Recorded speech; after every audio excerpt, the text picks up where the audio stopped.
I got so much more.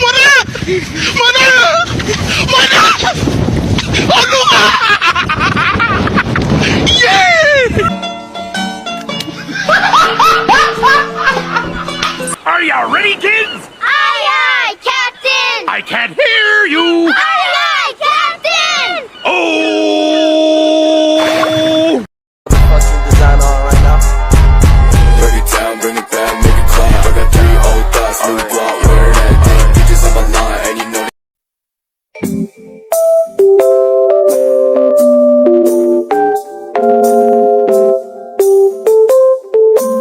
A few moments later.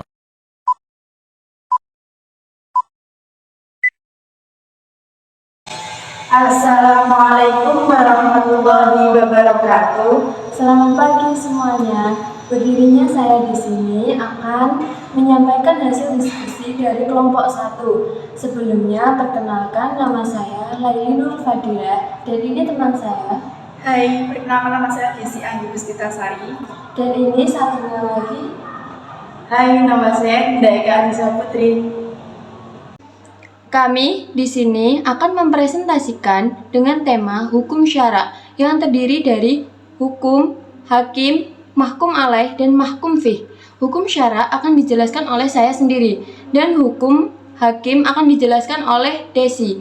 Lalu mahkum alaih dan mahkum fih akan dijelaskan oleh Dinda. Jadi di sini saya akan menerangkan hukum syara. Hukum syara merupakan suatu nama hukum yang disandarkan pada syariat atau syariah, yakni suatu ketentuan yang berasal dari Allah Subhanahu wa Ta'ala dan Rasul dalam bentuk tekstual maupun hasil pemahaman ulama, karena juga dikatakan berasal dari Al-Quran dan hadis.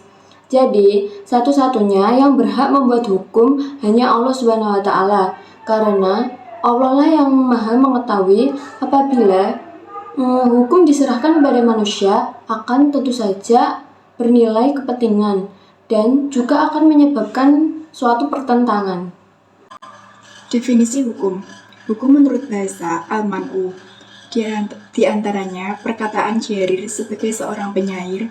Sedangkan menurut kalangan Hanafiyah, hukum adalah baru karena merupakan pengaruh kalam Allah terhadap perbuatan manusia.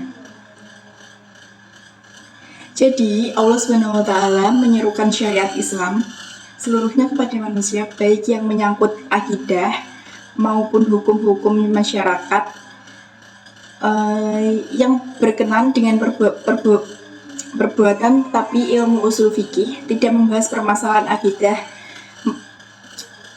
melainkan hanya membahas tentang hukum-hukum syara yang berkenan dengan perbuatan, yaitu mengenai aspek dasar yang akan menjadi landasan tentu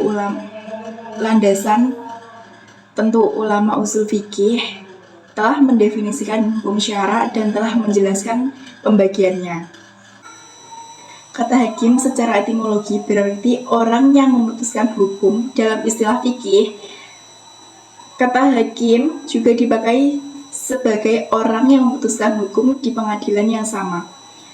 Maknanya dengan qot'i, jalan kajian usul fikih, kata hakim di sini berarti pihak penentu. Jadi dikutip dari surah Al-An'am ayat 57 yang artinya, katakanlah sesungguhnya aku berada di atas hujah yang nyata, Al-Quran dari Tuhanku, sedangkan kamu mendustakannya.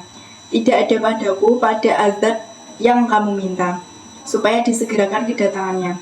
Menetapkan hukum itu hanyalah hak Allah. Dia menerangkan yang sebenarnya dan dia pemberi keputusan yang paling baik. Meskipun para ulama usul fikih sepakat bahwa pembuat hukumnya hanya Allah, namun mereka berbeda pendapat dalam masalah apakah hukum-hukum yang dibuat Allah hanya dapat diketahui dengan turunnya wahyu dan datangnya Rasulullah, atau akal secara independen bisa juga mengetahuinya. Sedangkan menurut Undang-Undang Republik Indonesia Nomor 48 Tahun 2009 tentang kekuasaan kehakiman, bahwa yang dimaksud dengan hakim adalah hakim pada Mahkamah Agung dan hakim pada bidang peradilan yang berada di bawahnya dalam lingkungan peradilan umum, lingkungan peradilan agama, lingkungan peradilan militer, lingkungan peradilan tata usaha negara, dan hakim pada pengadilan khusus yang berada dalam lingkungan peradilan tersebut. Nah, kali ini saya akan menjelaskan tentang mahkum alaih dan mahkum fih. Mahkum alaih adalah seseorang atau mukallaf yang perbuatannya dikenai kitab Allah. Yang dimaksud mukallaf ialah orang muslim yang sudah dianggap mampu mengerjakan tindakan hukum. Dan di sini saya akan menjelaskan tentang syarat-syarat seseorang dikatakan mukallaf apabila 1. Mukallaf dapat memahami dalil taklif baik itu berupa nas-nas Al-Quran dan sunnah baik secara langsung maupun melalui perantara. Nah, alat untuk memahami dalil-dalil tersebut yaitu akal. Maka orang yang tidak berakal atau gila tidak dikatakan mukallaf. 2. Mempunyai ahli ayat al-ada. Orang yang ahli dengan sesuatu yang dibebankan kepadanya.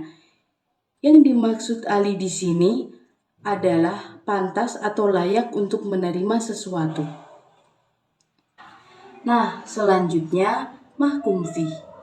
Mahkum fih adalah perbuatan mukallaf yang berhubungan dengan hukum syara atau disebut dengan objek hukum. Contohnya, diambil dari Quran Surah Al-Baqarah ayat 43 yang artinya, laksanakanlah sholat, tunaikanlah zakat, dan rukuklah bersama orang-orang yang rukuk.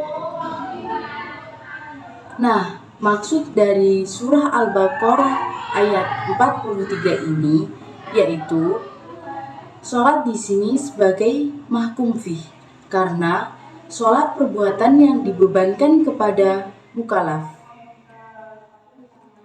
Nah, di sini saya juga akan menjelaskan sedikit tentang syarat-syarat mahkum fih agar bisa dilaksanakan dengan sempurna oleh mukallaf.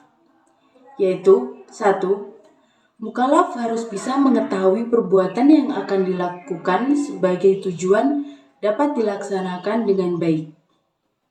2. Mukallaf harus mengetahui sumber taklif atau mengetahui bahwa tuntutan itu dari Allah Subhanahu wa Ta'ala. 3. Perbuatan tersebut harus mungkin untuk dilaksanakan atau ditinggalkan. Sekian hasil diskusi dari kelompok kami. Bila ada kurang lebihnya, mohon maaf yang sebesar-besarnya. Wassalamualaikum warahmatullahi wabarakatuh.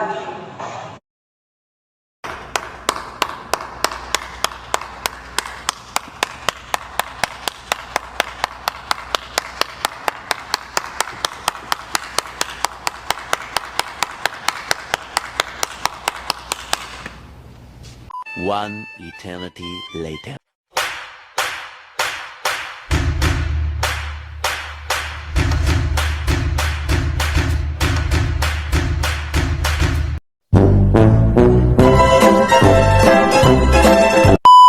Assalamualaikum warahmatullahi wabarakatuh.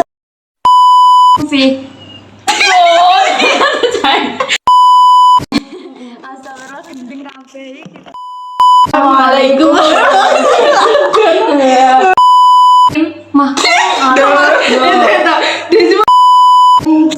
ya akhi ya ukhti.